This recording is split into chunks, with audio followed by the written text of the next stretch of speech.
Allegations of child prostitution or solicitation can come about in unexpected ways. It could be as simple as someone connecting with somebody else on a dating app. If you think you're talking to a consenting adult, but on the other side, there's a minor, what starts as a normal interaction can suddenly turn into a serious criminal charge. Colorado considers child prostitution or child solicitation in a variety of ways. The most textbook examples are somebody knows somebody else is a minor and engages with them for sex or some sort of sexual activity, knowing full well that they are a minor. But at times, it can be something as simple as meeting up with somebody on a dating app and getting into a potentially inappropriate or sexually explicit conversation, and then you find out that they're a minor.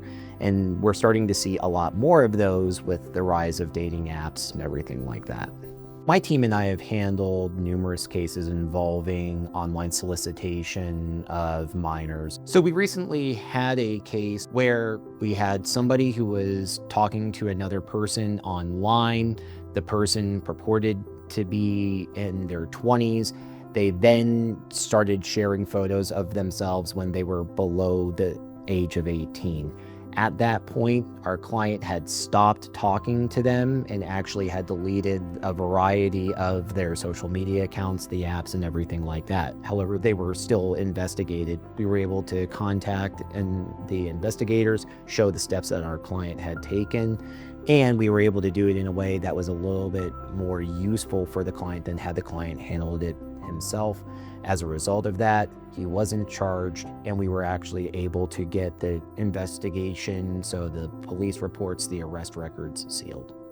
So when it comes to how everything is taken a look at by both law enforcement and the prosecutor's office, whenever there is subtlety, they always get a little bit murky. But when there's something very explicit, this is what I want to do, this is what my plan is, then obviously it's a lot easier for them to make a charging decision, especially if it turns out that somebody is a minor, and especially if the adult who's talking to them knows that they are a minor. There isn't a mistake of age defense available like there are in other states. However, it can be very useful from a mitigation standpoint, even when you're engaging with the prosecution at a charging standpoint, especially if you hire an attorney early based off of what's going on.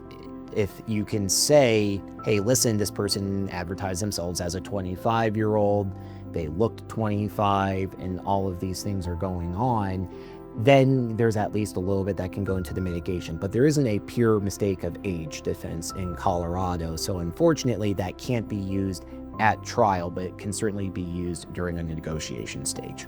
When somebody is accused of potential online solicitation or just generally having an inappropriate conversation or potential meetup with a minor, they need to contact a lawyer immediately.